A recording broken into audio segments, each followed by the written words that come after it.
Musi river front development project అనేటటువంటిది తెలంగాణ ప్రభుత్వం ప్రకటించినట్లు మీకు అందరికీ తెలుసు. ఇది దాదాపు ఒక సంవత్సరన్నర నుంచి ఈ అంశం మీద నడుస్తూ ఉంది. ఈ పేరుతో చాలా బస్తీలలో ఇళ్లని కూలగొట్టడం జరిగింది. కాలనీలకి నోటీసులు వెళుతున్నాయి మీరు ఖాళీ చేయాలి అని. కానీ ఇప్పటికీ దానికి సంబంధించి ఏడిబి బ్యాంక్ నుంచి, ఏషియా డెవలప్మెంట్ బ్యాంక్ నుంచి 4,000 పైన కోట్లు ఆర్థిక రుణం కూడా అంగీకరించింది అని చెప్పేటటువంటి వార్తలు కూడా వచ్చాయి. వీటన్నిటిలో ఉండేటటువంటి నిజం ఎంత?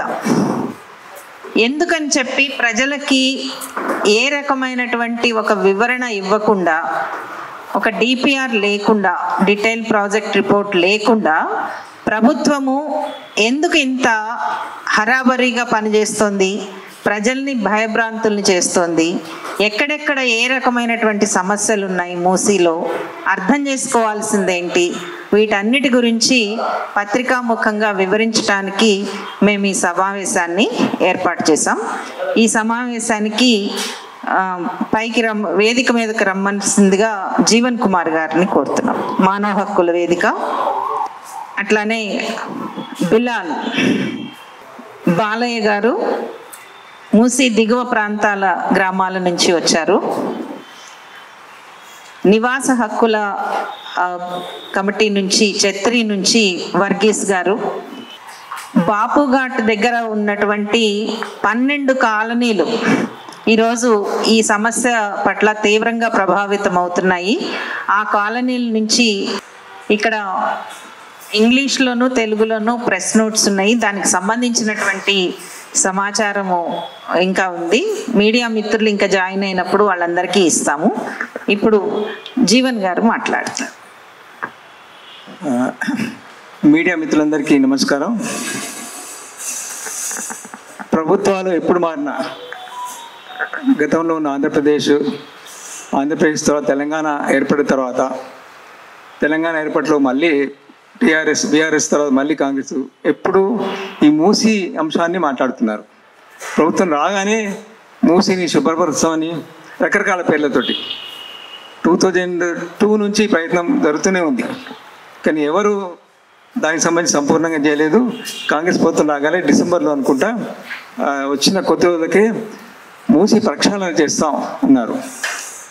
రకరకాలుగా ఒకసారి ప్రక్షాళన అన్నారు, మూసీకి పునర్జీవనం అన్నారు, అట్లాగే అందంగా తయారు చేస్తాం.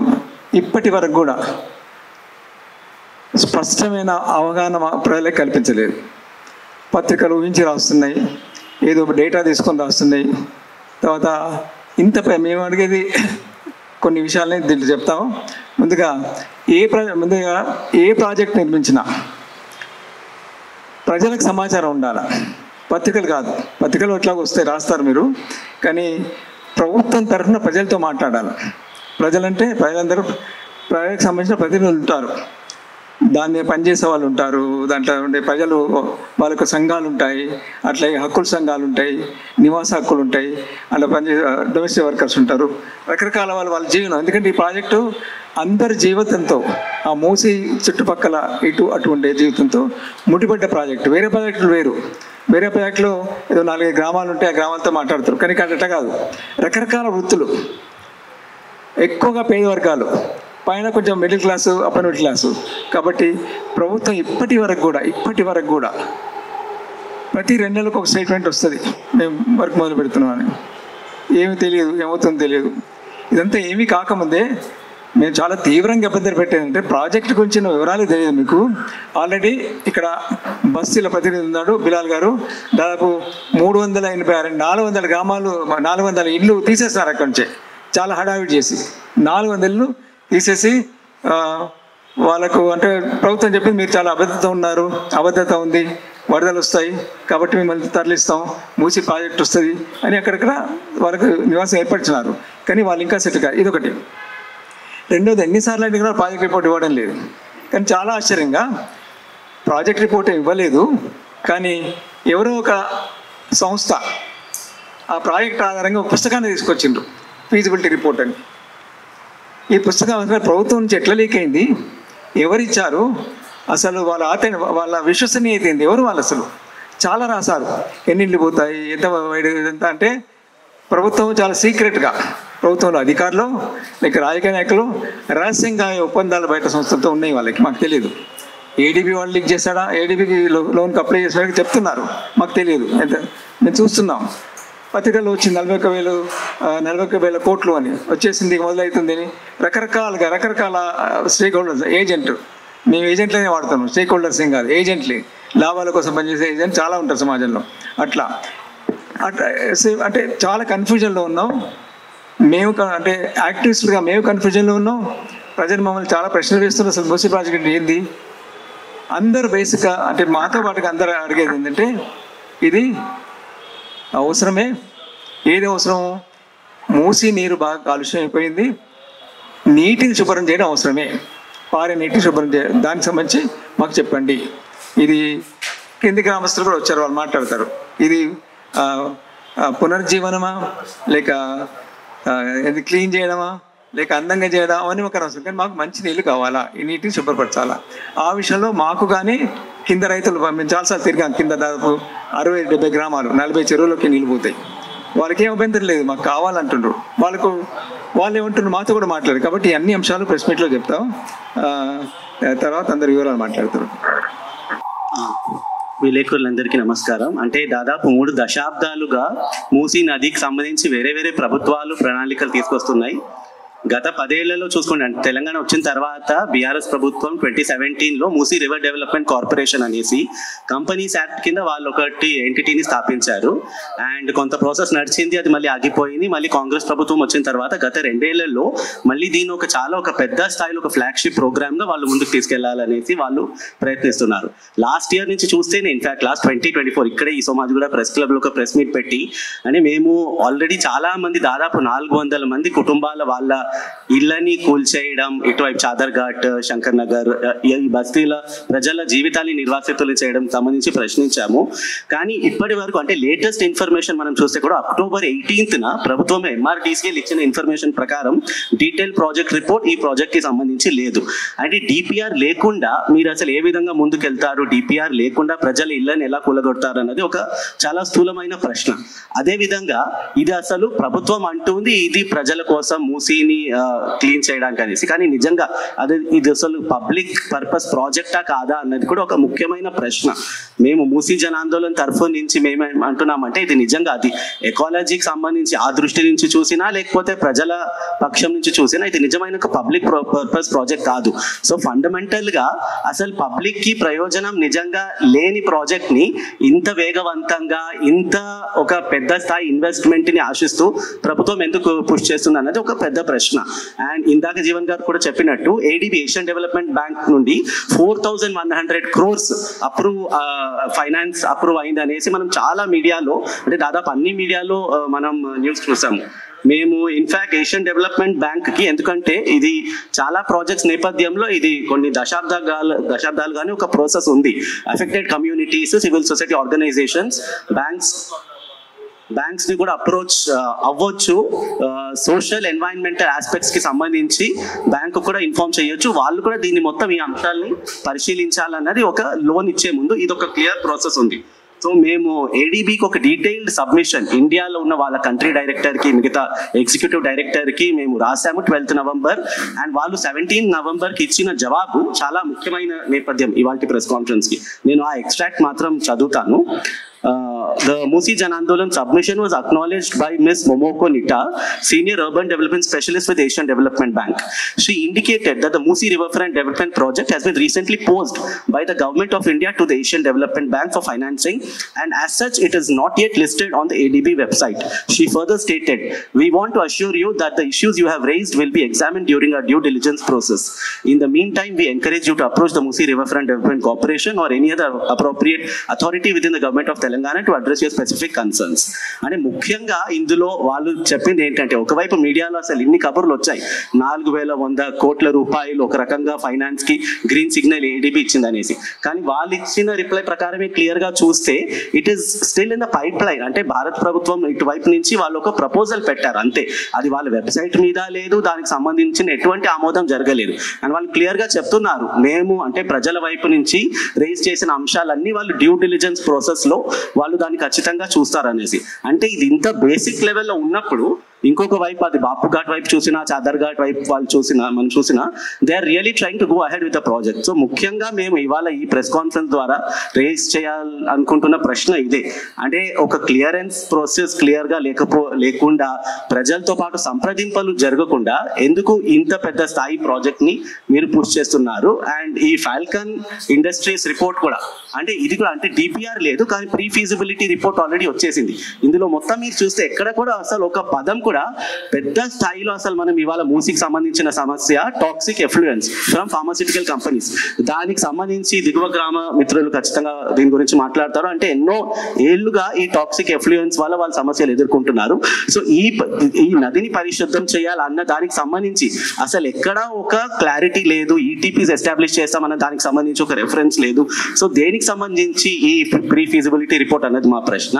అంటే టాక్సిసిటీ, రివర్ టాక్సిసిటీని క్లీన్ చేయకుండా మీరు మూసీ రివర్ ని ఉట్టి ఒక ఏదో పైన బ్యూటిఫికేషన్ చేయడం, రియల్ ఎస్టేట్ ప్రాజెక్ట్ లాగా దీన్ని ముందుకు తీసుకెళ్లడం అండ్ ప్రజల భూముల్ని లాక్కోవడం.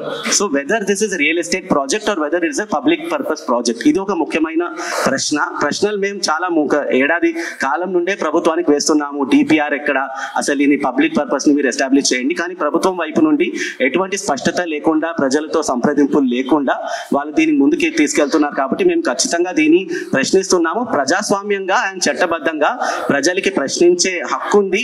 అంటే కాంగ్రెస్ ప్రభుత్వం వాళ్ళు అంటే ఇచ్చిన హామీ ప్రకారమే ప్రజలతో సంప్రదింపులు చేయాలి, చట్టాన్ని ఫాలో చేయాలి. Land acquisition and rehabilitation act process ఉంది, రకరకాల చట్టాలు ఉన్నాయి, ఎన్వైరన్మెంటల్ ఇంపాక్ట్ అసెస్మెంట్ కి సంబంధించిన ప్రాసెస్ ఉంది. సో ఈ చట్టపరమైన ప్రాసెస్ ని ఫాలో చేయకుండా ఇంత పెద్ద స్థాయి ప్రాజెక్ట్ ని ముందుకు తీసుకెళ్లలేరు. అండ్ ఫైనల్ గా మా appeal to the Congress government ఏంటంటే, రివర్ ఫ్రంట్ ప్రాజెక్ట్స్ ఇవాళ దేశంలో చాలా చోట్లలో పుష్ చేస్తున్నాయి ప్రభుత్వాలు. కానీ మనం అసలు నదిని నిజంగా అసలు దీన్ని రివైవ్ చేయాలంటే ఒక రివర్ ఫ్రంట్ కాదు దాని approach, river basin approach. Overall river ని పరిరక్షించేట్టు, అదే విధంగా up stream and down stream ప్రజల జీవితాల్ని, వాళ్ళ జీవనోపాధిని మొత్తం ఒక రివర్ బేసిన్ అప్రోచ్ తో పాటు ఒక రివర్ బేసిన్ అథారిటీని ఎస్టాబ్లిష్ చేయాలి. రివర్ ఫ్రంట్ అథారిటీ అండ్ ఈ కార్పొరేషన్ కాదు అన్నది మేము అపీల్ చేస్తున్నాం. ఇప్పుడు చాదర్ఘాట్ బస్తీల నివాస ప్రాంతం నుంచి బిలాల్ మాట్లాడతాం. నమస్తే అండి, నా పేరు ఆనంద్ అండి. మేము హైదర్ షా కోర్ట్ దగ్గర ఉండే 12 కాలనీస్ తరఫు నుంచి ఒక రిప్రజెంటేషన్ చేస్తున్నాము. అక్కడ ఇప్పుడు ఫస్ట్ ఫేజ్ లో వీళ్ళు మూసీ ప్రాజెక్ట్ లో చేస్తున్నది గండిపేట నుంచి బాపుఘాట్ వరకు, అది వచ్చేది Musi project. That is called actually Musa వాగు. ఇంకోటి ఏంటంటే అక్కడ హిమాయత్ సాగర్ నుంచి బాపుఘాట్ వరకు వచ్చేది ఈసా వాగు. ఈ రెండు బాపుఘాట్ దగ్గర కలిసిన తర్వాత మూసీ రివర్ అవుతుంది. సో ఇక్కడ ఈసా అది rivulet as per the government records. ఇది మూసా కూడా రివర్లెట్టే. అంటే ఒరిజినల్ గా వాటికి ఏంటంటే బఫర్ జోన్ 9 మీటర్లు ఏదో ఉన్నదండి ఎప్పటి నుంచో. 9 మీటర్ల ప్రకారం గవర్నమెంట్ హెచ్ఎండిఏ లేఅవుట్స్ ఇచ్చారు, ఎల్ఆర్ఎస్ చేశారు, బిల్డింగ్ పర్మిషన్స్ ఇచ్చారు. అంతా ఇచ్చిన తర్వాత వాళ్ళు ఏంటంటే 9 మీటర్స్ ని 30 మీటర్స్ బఫర్ జోన్ అని చేశారు. ఇప్పుడు మళ్ళీ 50 మీటర్స్ బఫర్ జోన్ అని చేశారు. అక్కడ ప్రాబ్లం ఏమైందంటే లాస్ట్ 2 years లో అంటే చాలా మంది ఆ ఏరియాలో కన్స్ట్రక్షన్ చేశారు. ఇండిపెండెంట్ హౌస్ లో అపార్ట్మెంట్స్ కట్టారు. వాళ్ళ అపార్ట్మెంట్స్ కొనుక్కున్న వాళ్ళు all are middle class employees. ఒక 50-60 lakhs పెట్టి అపార్ట్మెంట్స్ కొనుక్కున్నారు. గృహప్రవేశం అయిన వెంటనే ఒక 2-3 నెలల్లో ఇది మూసీ ప్రాజెక్ట్ వస్తూ ఉంది. ఇక్కడ మీది బఫర్ జోన్ లో it is falling under buffer zone. అంటే ఇంకా అర్థం చేసుకోండి పరిస్థితి. గవర్నమెంట్ ఇచ్చిన పర్మిషన్స్ ద్వారా అన్ని ఇళ్ళు కొనుక్కున్న తర్వాత గృహప్రవేశం చేసిన 2-3 నెలల్లో ఇది మూసీ ప్రాజెక్ట్ వస్తుంది. ఇప్పుడు మూసి మేము ఇది అక్వైర్ చేస్తాము, కొంతమంది మీకు 2 bedroom ఇస్తాము ఇల్లు, వీళ్ళేమో 60 లక్షలు 70 లక్షలు పెట్టుకొని ఫ్లాట్ కొనుక్కున్నారు. ఇప్పుడిప్పుడే లోన్ స్టార్ట్ అయింది. లోన్ స్టార్ట్ అయిన తర్వాత గవర్నమెంట్ వాళ్ళు ఇప్పుడు మూసి ప్రాజెక్ట్ చేస్తున్నాము. ఈ మూసి ప్రాజెక్ట్ సరే గవర్నమెంట్ వాళ్ళ ఇంటెన్షన్ అన్నా ఏంటి అని చూస్తే, ఇప్పుడు ప్రైవేట్ వాళ్ళ దగ్గర, ఇప్పుడు hard and middle class employees దగ్గర పట్టా ల్యాండ్, అంటే ఓన్లీ పట్టా ల్యాండ్ కాదు, గవర్నమెంట్ ఇచ్చిన పర్మిషన్స్ HMDA అప్రూవల్లో ఫ్లాట్లు కొనుక్కొని ఇల్లు కట్టుకొని విత్ ఆల్ పర్మిషన్స్ తో కట్టుకున్న ఇల్లు కొన్న తర్వాత వాళ్ళు ఏంటంటే ఇది మా దగ్గర అక్వైర్ చేసి they want to give it to బడా బాబుస్ business, real estate వాళ్ళు, they want to do real estate business. This is what we are totally opposing and అంటే it is against ప్రజా అభిప్రాయానికి, ప్రజల దీనికి against గా ఉందండి. ఇంకొకటి ఏంటంటే they are trying to blame the people who are living near Musi river. Musi వాళ్ళ డ్రైనేజ్ వల్ల మూసీ పాడవుతుంది అనేది. ఇప్పుడు అక్కడ వెళ్ళి చూస్తే మూసీ డ్రైనేజ్ వల్ల అయ్యేది ఓన్లీ 25% అండి. 75% pollution only with the government. వాళ్ళు ఇండస్ట్రియల్ వేస్ట్, ఇండస్ట్రియల్ ఇదంతా దాంట్లో ఉండేది ఇండస్ట్రియల్ పొల్యూషన్ ఎక్కువ ఉంది. ఇప్పుడు వాళ్ళు కనుక ఫార్మా ఇండస్ట్రీస్ ఈ ఇండస్ట్రియల్ వేస్ట్ కనుక మూసీలో కలపకుండా గవర్నమెంట్ నిరోధిస్తే, ఈ పొల్యూషన్ బోర్డు కనుక యాక్టివ్ గా వాళ్ళు పని చేస్తే మూసీ ఇంత పొల్యూషన్ కాదు. వాళ్ళు ఏంటంటే గవర్నమెంట్ మూసీ వెంట ఉండే ప్రజలని బ్లేమ్ చేస్తున్నారు, వాళ్ళని బ్లేమ్ చేసుకోవట్లేదు ఆ మూసీ ప్రాజెక్ట్. సో దీనివల్ల ఇప్పుడు అల్టిమేట్ గా మేము చెప్పేది ఏంటంటే వీఆర్ ఇన్ ఫేవర్ ఆఫ్ అంటే మూసీ క్లీనింగ్ వి ఏమంటారు సపోర్ట్ చేస్తాం. ఇక్కడ ప్రజలంతా మూసీని క్లీన్ చేయడము సపోర్ట్ చేస్తారండి. బట్ మా ప్రాపర్టీస్, మా పట్టా గవర్నమెంట్ పట్టా ద్వారా రైట్ఫుల్ గా కొన్ని ప్రాపర్టీస్ మా దగ్గర లాక్కొని గవర్నమెంట్ వేరే వాళ్ళకి రియల్ ఎస్టేట్ బడా బాబులకి ఇవ్వడానికి వీఆర్ అపోజింగ్ అండి. This is what we want to do it. Thank you.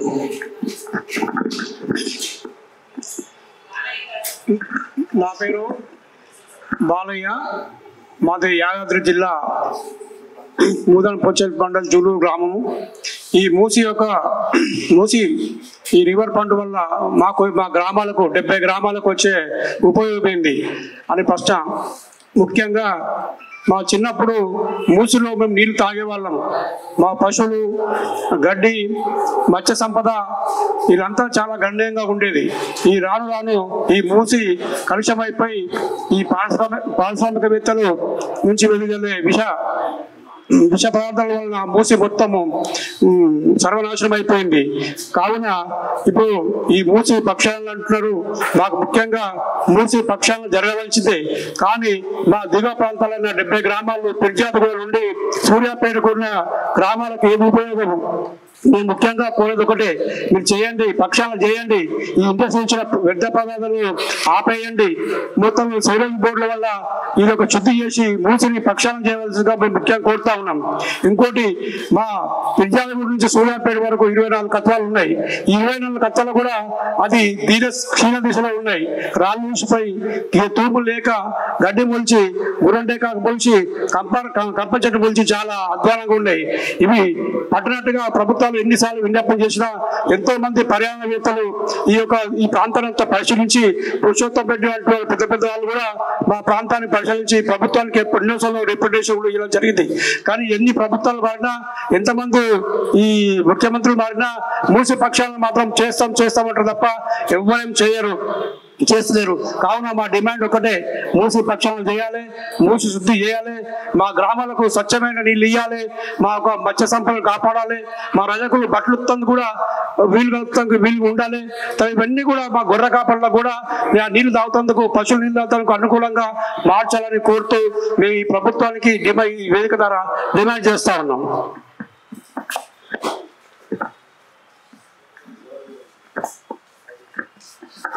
నమస్కారం అండి. నా పేరు విశాలి. నేను ఇక్కడ హైదర్షా కోర్టు నుంచి వస్తున్నాను. మా దగ్గర దాదాపుగా వచ్చేసి 12 నుంచి 18 కాలనీస్ ఉన్నాయండి. ఇక్కడ అందరూ మిడిల్ క్లాస్, మధ్యతరగతి కుటుంబాలు ఉన్నాయి. మూసీ గురించి ప్రతిరోజు ఒక న్యూస్లో ఒక సెన్సేషన్ న్యూస్ లాగా ప్లే వస్తుందండి. ప్రతిరోజు ఉదయం వాట్సాప్లో కానీ న్యూస్ పేపర్లో కానీ మన సీఎం గారు ప్రస్తుతానికి ఏదో ఒక సమ్మిట్లో కానీ మూసీ గురించి మాట్లాడడం జరుగుతుంది. మూసీ యొక్క ఫండ్స్ గురించి మాట్లాడుతున్నారు, కానీ అక్కడున్న మిడిల్ క్లాస్ వాళ్ళ ఇళ్ళ గురించి ఎవరు ఏం మాట్లాడలేదండి. ఆ ఇల్లు అసలు మేము చట్టబద్ధంగా తీసుకున్న ఇల్లు, మేము ఒక మధ్యతరగతి కుటుంబానికి ఇల్లు అనేది ఒక కళ అండి. వాళ్ళ జీవితంలో ఒకటి సాధించేది అనేది అంటే ఇల్లు మాత్రమే. పిల్లల యొక్క ఎడ్యుకేషన్ వాళ్ళ యొక్క ఇల్లుని పెట్టి ఉంటుంది. కానీ ఇక్కడ వచ్చేసి ప్రభుత్వం రేలీ మూసీని యొక్క ఫండ్స్ గురించి, ఇక్కడ వచ్చే ఇళ్ళ గురించి, కూలగొట్టడం గురించి మాట్లాడుతున్నారు, కానీ అక్కడ ఉన్న మూసీ యొక్క ప్రజల గురించి ఎవరు మాట్లాడలేదు. అక్కడ ఉన్న రివర్ ఏదైతే మీరు అంటున్నారో మూసీ నదిని శుభ్రం అయితే ఏమి చేయటం లేదండి. దిగువ ప్రాంతాల్లో ఉన్న నల్గొండ వాళ్ళకి నీళ్లు చేర్చాలి అంటున్నారు. మేమైతే ఎక్కడ అడ్డుకొట్ట వేయలేదండి. మూసీలో నీళ్లు పంపించండి, నల్గొండ వాళ్ళకి నీళ్లు పంపించండి, కానీ ఇక్కడ మూసీ దగ్గర ఉండే ప్రజల గురించి ఆలోచించండి. వాళ్ళ ఇళ్ళ గురించి కూలగొట్టుకోకుండా వాళ్ళ గురించి, మధ్యతరగతి కుటుంబాల గురించి ఆలోచించమని చెప్తున్నారు. ఆరిఫ్ గారు ఒకళ్ళ దగ్గర bus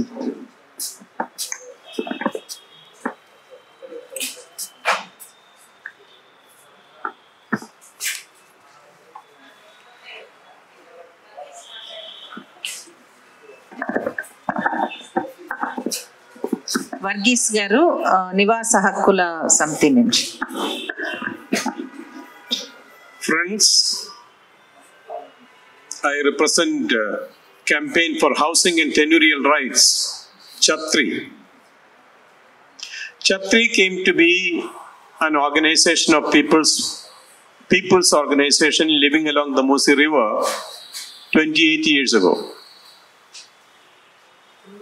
It was then in 1997 that the government of Telangana, government of Andhra Pradesh then, the United Andhra Pradesh, came up with the plan of cleaning Musi River.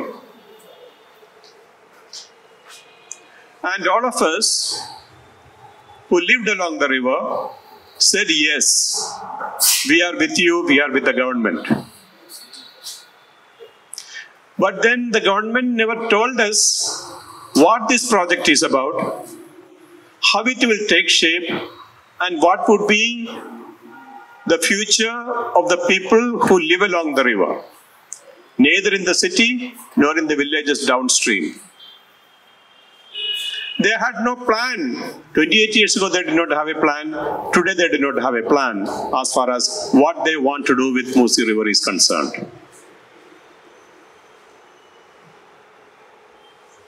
20 years ago, or 27 years ago, there were 20 slums of poor people along the river and the villages downstream. Today, there are 46 habitations in the city along the river where 130,000 people live. And what the government is talking about today is, we have no plans, but we want your land. We do not know where you will go and what you will do. That is your business, but we want your land. At that point of time, 28 years ago, it was a 100 crores project. Today, they are talking about 150,000 crores. And this is a figure that we are not even able to imagine.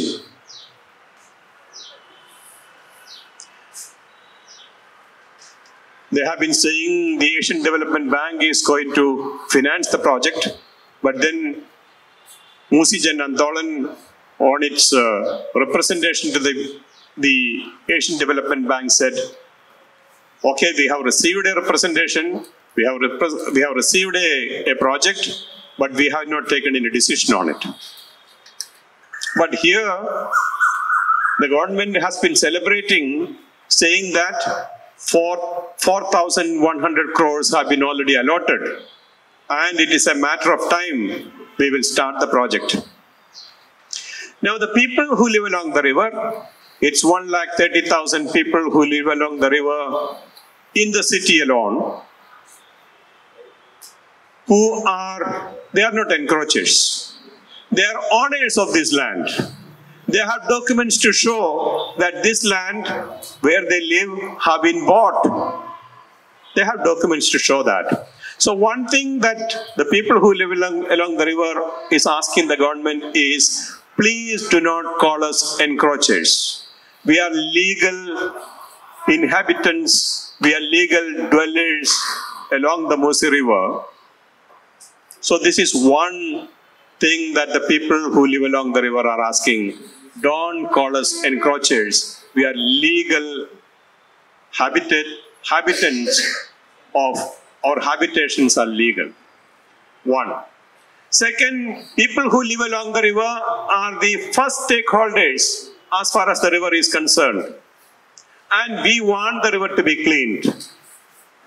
And we who live along the river will wholeheartedly support the program of the government to clean the Musi River if it is planned with people and it is executed scientifically.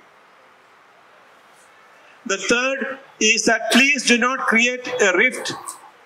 This fight is not between river and the people, because the river and the people are on the same side. It is the government and its policies or plans that has been devised or not devised. This is the enemy as far as the Musi River is concerned and the people who live along the river are concerned. So please do not, it is not a river versus people, but people and river are together in our fight. Fourth, we do not want a project that wants to convert the Musi River into an exhibition, into a recreational space where the poor people who live along the river have no place. What we are asking for, please include us. Include the people who live along the river into the project itself. And if that is done, all the people who live along the river, whether it is the middle class, it is the upper class, the poor, all have sufficient space. Integrate us into the river plan, the development plan of the river. Because the 26 slums that are along the river, I'm particularly speaking about that sector because they have no voice. Last year in Shankar Nagar and adjacent areas, almost 400 houses were demolished illegally without a notice, and they have not been properly rehabilitated yet. Okay, some of them have been given 2 BHK and all that, but it has so badly done and creating such fear in people. Why should the citizens of this country have to continuously for 28 years? Why have we to live in such fear? People have died of heart attack. Why do the government have to create such a fear psychosis in people? We are asking that the Musi River should be cleaned, and we are with you in this, but then do not make it into a real estate project where land is grabbed from the poor and the middle class to be given to the real estate and to the corporate groups. People will not allow this to happen. People will fight. But we are asking the government, please do not lead us into such confrontations. We can do it together. Government and people can do this together. Let us do it together. But be transparent.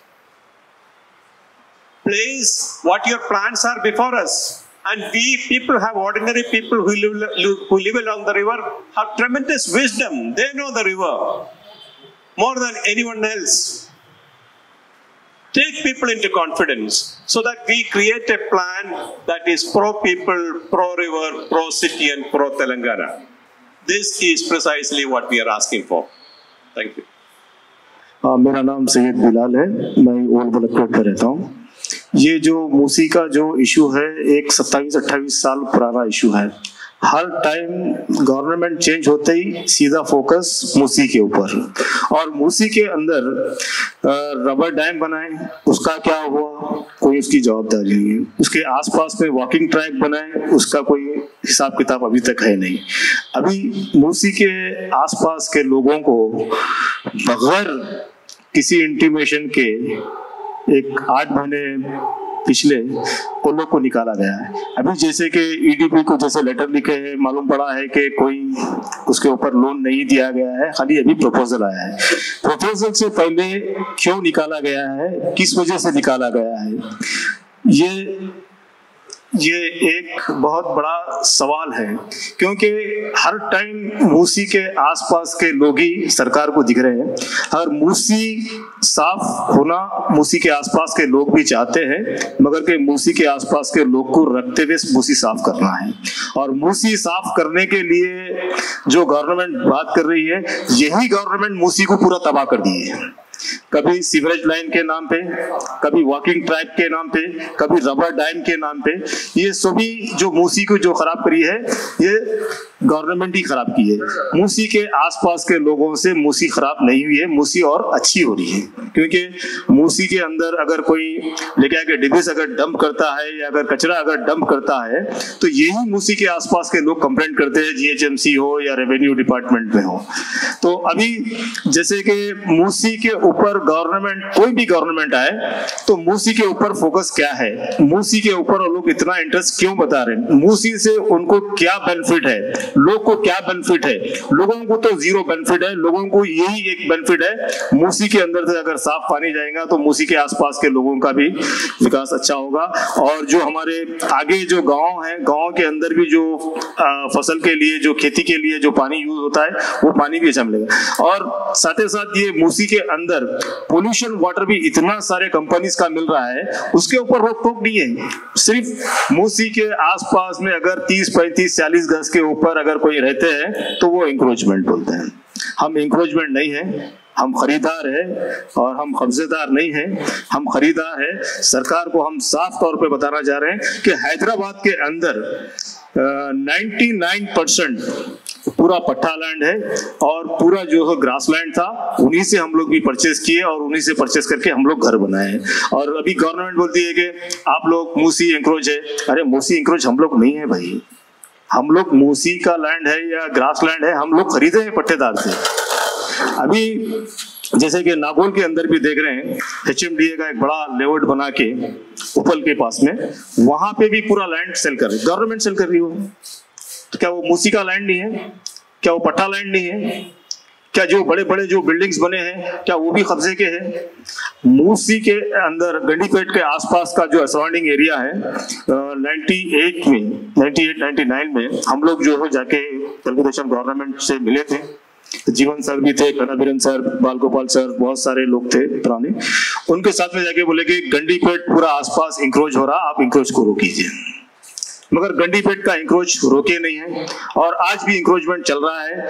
अगर गंडीपेट का encroachment अगर रुकता और गंडीपेट के अंदर की जो मिट्टी अगर जो डंप करी हुई अगर उसको निकालते, तो पानी का जो कैपेसिटी है, जो ऊपर से जो आने वाला पानी है, उसके अंदर ज्यादा स्टोरेज करके रख सकते हैं। अभी लोग बात करेंगे, बोल रहे कि गंडीपेट फिर हो गया, मूसी कब्जा हो गई, हम उसके लिए गेट उठाए, अब बाकी के नीचे के लोग या चाहे मरो या कुछ भी हो जाओ, विदाउट इंटीमेट जो लोग पानी छोड़ रहे हैं।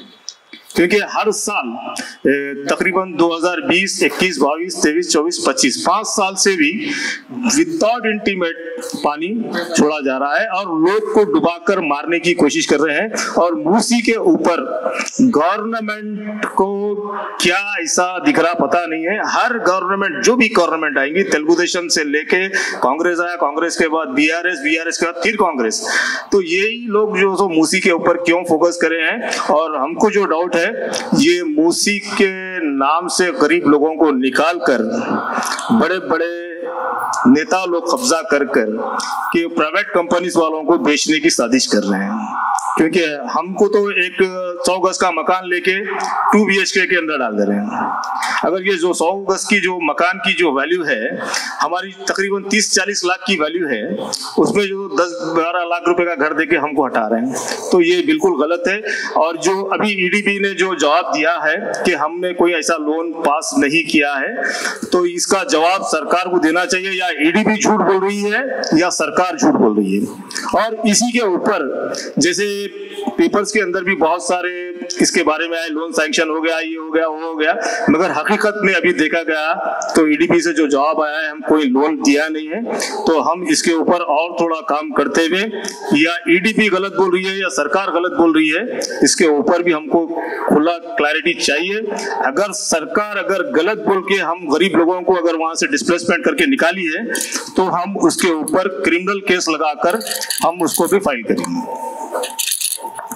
ఈసీ నది వెంబడి ఉన్న 734 ఎకరాల విస్తీర్ణంలో ఉన్న సంస్థాగత ప్రభుత్వ భూములను DPR లేకుండా MRDCL కి ఎలా బదిలీ చేస్తుంది?